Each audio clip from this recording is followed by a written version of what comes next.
ಇನ್ನು ಜಾತಿ ಗಣತಿ ಸಮೀಕ್ಷೆ ಈಗ ರಾಜ್ಯದ ನಾನಾ ಜಿಲ್ಲೆಗಳಲ್ಲಿ ನಡೀತಾ ಇದ್ರು. ಬೆಂಗಳೂರಿನಲ್ಲಿ ನಡೆದಿರಲಿಲ್ಲ. ಹಾಗಾದ್ರೆ ಇವತ್ತಿನಿಂದ ನಡೆಯುತ್ತಾ? ಹಾಗಾದ್ರೆ ರಾಜಧಾನಿ ಬೆಂಗಳೂರಿನಲ್ಲಿ ಇಂದಿನಿಂದ ಸಾಮಾಜಿಕ ಮತ್ತು ಶೈಕ್ಷಣಿಕ ಸಮೀಕ್ಷೆ ಆರಂಭ. ಬೆಂಗಳೂರಿನಲ್ಲಿ ಜಾತಿ ಗಣತಿ 15 ದಿನದೊಳಗೆ ಮುಗಿಯುತ್ತಾ ಅನ್ನುವಂಥದ್ದೇ ಒಂದು ಈಗ ದೊಡ್ಡ ಪ್ರಶ್ನೆ. ಅಂದ್ಕೊಂಡಂತೆ ಆಪ್ ವರ್ಕ್ ಆಗಿ ಕೆಲಸ ಆರಂಭ ಆಗುತ್ತಾ? ಜಾತಿ ಗಣತಿ ಸಮೀಕ್ಷೆಗೆ 17,000 ಗಣತಿದಾರರ ನೇಮಕ ಕೂಡ ಆಗಿದೆ. ಗಣತಿದಾರರಿಗೆ ಲೊಕೇಶನ್ ಅಲರ್ಟ್ ಅನ್ನು ಕೂಡ ಈಗ ಆಲ್ರೆಡಿ ಅಧಿಕಾರಿಗಳು ಮಾಡಿದ್ದಾರೆ. ಈಗ ಆಲ್ರೆಡಿ 32 ಲಕ್ಷ ಕುಟುಂಬಗಳಿವೆ ಅಂತ ಒಂದು ಅಂದಾಜು ಕೂಡ ಮಾಡಲಾಗಿದೆ.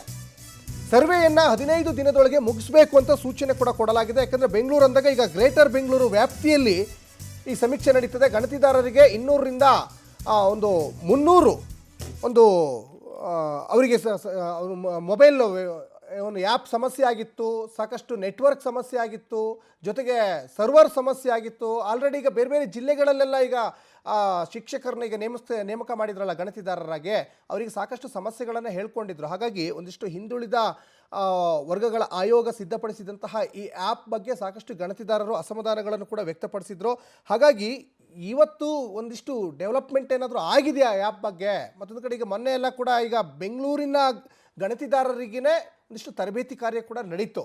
ಇನ್ನು ಗಣತಿದಾರರಿಗೆ 200ರಿಂದ 300 ಮನೆಗಳ ಒಂದು ಸರ್ವೆ ಮಾಡಲಿಕ್ಕೂ ಕೂಡ ಈಗ ಒಂದು ಸೂಚನೆ ಕೂಡ ಕೊಟ್ಟಿದ್ದಾರೆ ಅನ್ನೋದು ಕೂಡ ಇಲ್ಲಿ ಗೊತ್ತಾಗ್ತಾ ಇದೆ. ಈ ಬಗ್ಗೆ ಹೆಚ್ಚಿನ ಡೀಟೇಲ್ಸನ್ನು ನಮ್ಮ ಪ್ರತಿನಿಧಿ ಮಂಜುನಾಥ್ ಕೊಡ್ತಾ ಹೋಗ್ತಾರೆ. ಮಂಜುನಾಥ್, ಜಾತಿ ಗಣತಿ ಜಟಾಪಟಿ ಒಂದು ಕಡೆ ರಾಜ್ಯ ರಾಜಕೀಯ ವಲಯದಲ್ಲಿ ಸಾಕಷ್ಟು ಚರ್ಚೆಗೆ ಗ್ರಾಸವಾಗಿರುವ ಬೆನ್ನಲ್ಲೇ ಒಂದು ಕಡೆ ರಾಜ್ಯದಾದ್ಯಂತ ಈಗ ನಡೀತಾ ಇದ್ರು. ರಾಜ್ಯ ರಾಜಧಾನಿಯಲ್ಲಿ ಯಾವಾಗ ಅನ್ನುವಂಥ ಒಂದು ಪ್ರಶ್ನೆ ಇತ್ತು. ಗ್ರೇಟರ್ ಬೆಂಗಳೂರು ಅಥಾರಿಟಿ ವ್ಯಾಪ್ತಿಯಲ್ಲಿ ಇವತ್ತಿನಿಂದ ಜಾತಿ ಗಣತಿ ಇವತ್ತು ಶುರುವಾಗುತ್ತಾ?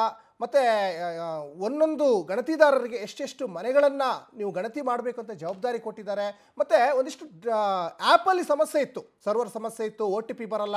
ಈ ಸಮಸ್ಯೆಗಳಿಗೆಲ್ಲ ಒಂದಿಷ್ಟು ಬಗೆಹರಿಸುವಂಥ ನಿಟ್ಟಿನಲ್ಲಿ ಆ್ಯಪ್ ಡೆವಲಪ್ಮೆಂಟ್ ಆಗಿದೆಯಾ ಹೇಗೆ ಅಂತ ಮಂಜುನಾಥ್?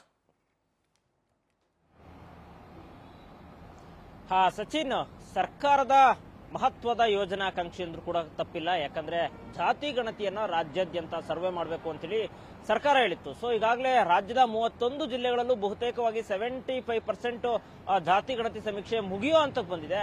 ಆದ್ರೆ ರಾಜ್ಯ ರಾಜಧಾನಿ ಬೆಂಗಳೂರು ನಗರದಲ್ಲಿ ಮಾತ್ರ ಇನ್ನೂ ಇದುವರೆಗೆ ಕೂಡ ಜಾತಿ ಗಣತಿ ಸಮೀಕ್ಷೆ ಶುರು ಆಗಿರಲಿಲ್ಲ. ಸೊ ನಿನ್ನೆನೆ ಶುರು ಆಗ್ಬೇಕಾಯ್ತು. ನಿನ್ನೆಯೂ ಕೂಡ ಸಂಬಂಧಪಟ್ಟಂತಹ ಯಾರು ಜಾತಿ ಗಣತಿದಾರರಿದ್ದಾರೆ ಅವ್ರಿಗೆಲ್ಲರೂ ಕೂಡ ಕೊನೆಯ ಹಂತದ ತರಬೇತಿಯನ್ನ ಕೊಡಲಾಗಿತ್ತು. ಸೊ ಅಂದ್ರೆ ಇವತ್ತಿಂದ ಖುದ್ದಾಗಿ ಸಂಬಂಧಪಟ್ಟಂತಹ ಅಧಿಕಾರಿಗಳು ಇವತ್ತು ಬೆಂಗಳೂರು ನಗರಾದ್ಯಂತ ಜಾತಿ ಗಣತಿ ಶುರುವಾಗುತ್ತೆ ಅಂತ ಹೇಳಿದ್ರು. ಸೊ ನಿನ್ನೆ ಸಂಜೆ 4 ಗಂಟೆವರೆಗೆ ಯಾರ್ಯಾರು ಎಲ್ಲೆಲ್ಲಿ ಜಾತಿ ಗಣತಿಯನ್ನ ಶುರು ಮಾಡಬೇಕು ಅವ್ರಿಗೆ ಲೊಕೇಶನ್ ಅಲರ್ಟ್ ಮಾಡ್ತೀವಿ ಅಂತ ಕೂಡ ಹೇಳಿದ್ರು. ಆದ್ರೆ ಕೇವಲ ಬೆರಳೆಣಿಕೆ ಶಿಕ್ಷಕರಿಗೆ ಮಾತ್ರ ಕೂಡ ಇವತ್ತು ಲೊಕೇಶನ್ ಅಲರ್ಟ್ ಆಗಿರುವಂತದ್ದು. ಇನ್ನು ಕೂಡ ಯಾವೊಬ್ಬ ಅಧಿಕಾರಿಯೂ ಕೂಡ ಫೀಲ್ಡ್ ಇಳಿದು ಜಾತಿ ಗಣತಿ ಶುರು ಮಾಡಲು ಮುಂದಾಗಿಲ್ಲ. ಯಾಕಂದ್ರೆ ಪವರ್ ಟಿವಿ ನಿರಂತರವಾಗಿ ಎಲ್ಲಾ ಕಡೆಯೂ ಕೂಡ ಗ್ರೌಂಡ್ ರಿಪೋರ್ಟ್ ಮಾಡುವಂತ ಕೆಲಸ ಮಾಡ್ತಾ ಇದೆ. ಸೊ ಎಲ್ಲೆಲ್ಲಿ ಏನಾದ್ರೂ ಇವತ್ತು ಶುರುವಾಗಿದೆ ಅಂದ್ರೆ ನಿನ್ನೆ ಅಧಿಕಾರಿಗಳು ಹೇಳಿದ್ರು ಇವತ್ತು ಜಾತಿ ಗಣತಿ ಬೆಂಗಳೂರು ನಗರದಲ್ಲಿ ಶುರುವಾಗುತ್ತೆ ಅಂತ. ಸೊ ಇದುವರೆಗೆ ಕೂಡ ಇನ್ನ ಯಾವೊಬ್ಬ ಅಧಿಕಾರಿಗಳು ಕೂಡ ಬಂದು ಜಾತಿ ಗಣತಿಯನ್ನ ಶುರು ಮಾಡುವಂತ ಕೆಲಸ ಆಗಿಲ್ಲ. ಸದ್ಯ ಪವರ್ ಟಿವಿ ಗ್ರೌಂಡ್ ರಿಪೋರ್ಟ್ ಮಾಡ್ತಾ ಇದೆ, ಒಂದು ವಿಚಾರ. ಜೊತೆಗೆ ಎರಡನೇ ವಿಚಾರವಾಗಿ ಬೆಂಗಳೂರು ನಗರದಲ್ಲಿ ಸುಮಾರು 32 ಲಕ್ಷ ಕುಟುಂಬಗಳಿವೆ. 32 ಲಕ್ಷ ಕುಟುಂಬಗಳಿರೋದ್ರಿಂದ ಜಾತಿ ಗಣತಿ ಸಮೀಕ್ಷೆಗೆ ಕೇವಲ 17,000 ಸಿಬ್ಬಂದಿಗಳನ್ನ ಮಾತ್ರ ನೇಮಕ ಮಾಡಿದ್ದಾರೆ. ಸೊ ಒಬ್ಬೊಬ್ಬರು ಒಂದೊಂದು ಶಿಕ್ಷಕರು ಸುಮಾರು ದಿನಕ್ಕೆ 20ರಿಂದ 30 ಮನೆಗಳನ್ನ ಸಮೀಕ್ಷೆ ಮಾಡಬೇಕು ಅಂತ ಹೇಳಲಾಗ್ತಿದೆ. ಜೊತೆಗೆ ಸರ್ಕಾರ ಕೇವಲ ಅವ್ರಿಗೆ 15 ದಿನಗಳೊಳಗೆ ಈ ಸಮೀಕ್ಷೆಯನ್ನ ಮುಗಿಸಬೇಕು ಅಂತ ಹೇಳಿದೆ. ಸೊ 32 ಲಕ್ಷ ಕುಟುಂಬಗಳನ್ನ 17,000 ಶಿಕ್ಷಕರು ಹೇಗೆ 15 ದಿನದಲ್ಲಿ ಸಮೀಕ್ಷೆಯನ್ನ ಮುಗಿಸ್ತಾರೆ ಅಂತೇಳಿ ಒಂದು ಪ್ರಶ್ನೆ ಕಾಡ್ತಿರುವಂತದ್ದು.